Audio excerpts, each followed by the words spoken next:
ভারতের লোকসভা নির্বাচনের প্রভাব পড়েছে দেশটির শেয়ার বাজারে। বুথ ফেরত জরিপে বিজেপির জয়ের আভাসে ভোট গণনার আগের দিনই 2000 পয়েন্ট উঠেছে বোম্বে স্টক এক্সচেঞ্জ সূচক সেন্সেক্স।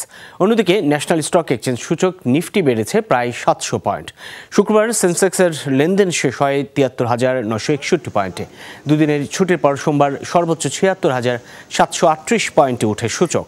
পরে কিছুটা কমে এখন 76,247 পয়েন্টে নেমেছে সূচকটি, যা আগের তুলনায় প্রায় 3.55% বেশি। অন্যদিকে নিফটি বেড়েছে 3.58%। উল্লেখযোগ্যভাবে বেড়েছে Adani ports, Adani enterprise, power grid, Shriram finance এবং এনটিপিসির মতো বড় প্রতিষ্ঠানের শেয়ার দর।